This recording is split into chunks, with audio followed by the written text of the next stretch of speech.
Ya, Anda kembali bersama kami di NTV Prime Dialog. Pak Azam, saya kasih kesempatan Pak Azam menanggapi yang tadi sempat terpotong, dan kemudian bagaimana kesiapan tim TPWA ini menghadapi sidang yang pihak Jokowi ingin dipercepat begitu, agar memang konfliknya selesailah sudah. Konteksnya begini, saya kemarin itu sempat kecewa juga. Harusnya Pak Jokowi itu hadir. Walaupun iya sudah ada penasihat, tapi kalau dari kita semua hadir, itu kekecewaan kita, gitu loh ya. Yang terbiasa terjadi berapa kali kita mengajukan gugatan kan nggak pernah hadir Pak Jokowi. Yang janjinya akan membawa itu ke persidangan ijazahnya, tapi kan semua itu nggak pernah hadir. Dan itu fakta nggak bisa dibantah. Mau dibantah dengan cara apa? Yo nggak bisa. Itu semua ada dokumentasinya. Nah, kembali pada Perkap. Perkap itu di pasal 316 2009 itu sampai 33 itu demi kepastian hukum yang berkeadilan. Kalau ada bahasa demi kepastian hukum yang berkeadilan yang dibuat sendiri oleh Kapolri atau Polri gitu loh ya. Ya harusnya kan kami berharap ada kepastian yang berkeadilan.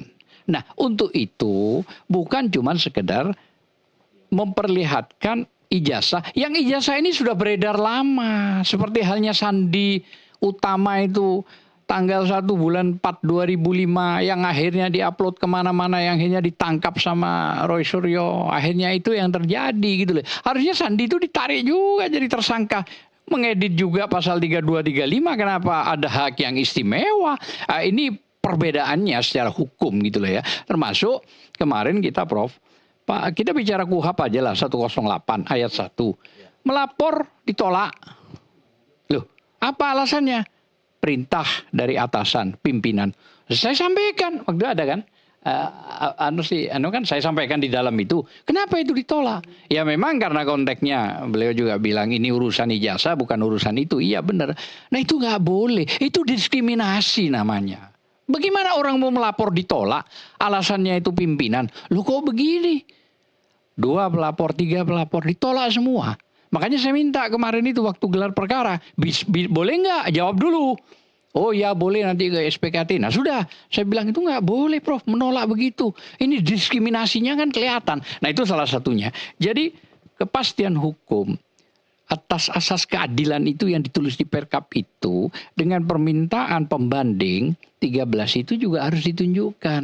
Tapi dengan alasan begitu ya kita mau bilang apa? Walaupun iya Polda lebih maju daripada Mabes Polri gitu loh ya. Lebih maju. Kalau Mabes Polri kemarin kita mengajukan gelar perkara khusus juga hadir kan ya. Waktu yang Mabes Polri ya.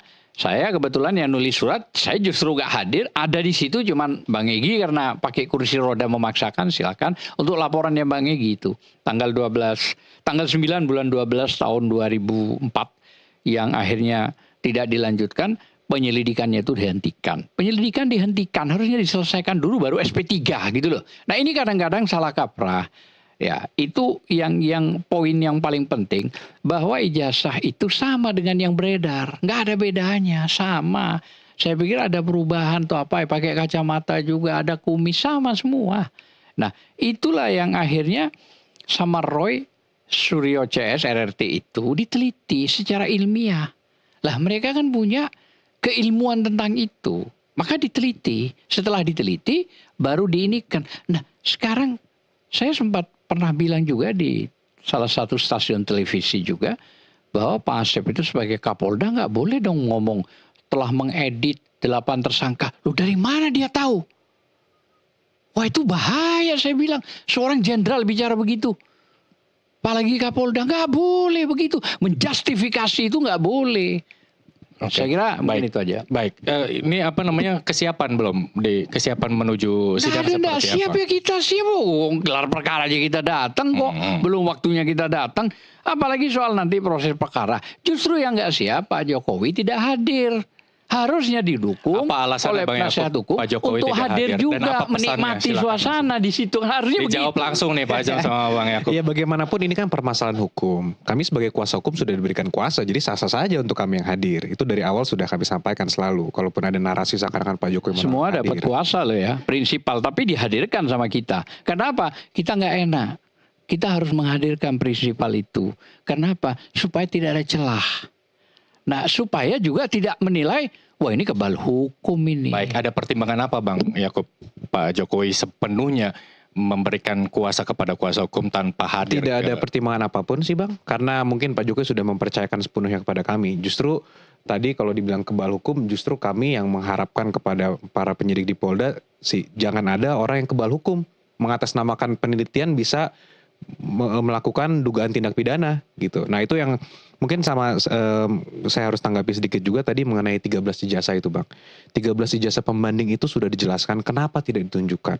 Pertama, ijazah aslinya pun Pak Jokowi aja sebenarnya tidak ada kewenangan ataupun tidak ada kewajiban untuk penyidik menunjukkan. Ini hanya kebijakan yang dilakukan penyidik karena mungkin menilai tensi yang ada di masyarakat dan sebagainya.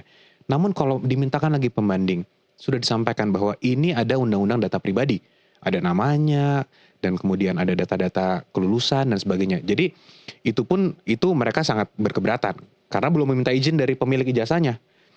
Tapi nantinya kan kalau ke persidangan bisa terlihat juga kalau memang dimasukkan sebagai daftar alat bukti. Jadi itu sudah disampaikan. Jadi itu sebenarnya sudah cukup clear. Oke. 40 Seberapa detik. yakin bahwa Jokowi ingin menyudahi konflik ini? Mungkin beliau secara pribadi sudah lelah dikait-kaitkan dengan berbagai macam persoalan terkait dengan ijazahnya. Iya, jadi dari awal kami tegaskan kembali bahwa tujuan Pak Jokowi melapor itu adalah untuk pertama mencari kepastian hukum mengenai ijazahnya. Sampai kapan ini ijazahnya akan dikatakan difitnah sebagai palsu? Itu kan semua di media itu berita-berita semua jejak digital tidak akan hilang. Makanya dibutuhkan suatu putusan pengadilan untuk mendapatkan kepastian hukum mana ini. Dua adalah pemulihan nama baik beliau dan keluarganya. Hanya dua itu saja. Jadi kalau memang dua ini bisa tercapai, tentunya beliau akan puas. Dan satu-satunya jalan untuk ini adalah untuk ini sampai nanti pemeriksaan di pengadilan dan didapatkan suatu putusan pengadilan. Oke, Saya baik ketika meminta- putusan pengadilan mengatakan bahwa ijazah ternyata asli, apakah langkah itu sudah cukup sampai di situ? Pak Azam bertemu Begini, teman-teman. sebelum saya jawab itu, saya akan memberikan satu ilustrasi. Kalau Anda punya HP, berkumpul 4 orang, saya ambil HP Anda, oke? Setelah saya ambil, Anda nggak tahu lagi ke toilet, terus dianggap hilang, berarti ada saksi, mungkin ada CCTV. Saya nggak ngaku. Tapi setelah Anda melapor, baru ketahuan. Begitu ketahuan, sudah dipanggil, barang bukti itu kan. Itu kan, barang bukti. Pada saat penyidikan saya jadi tersangka, pertanyaannya, dasar apa penyidikan itu mentersangkakan orang? Dasarnya kan dari HP yang diambil. Berarti kan harus ditunjukkan kan? Benar nggak kamu ngambil ini? Pidananya kan begitu. Kan begitu, Prof. Lah kalau pidananya tidak ditunjukkan, barang bukti tidak ditunjukkan, bagaimana orang menjadi tersangka? Baik, tapi kan kembali lagi kalau tadi kata Prof, kewenangan penyidik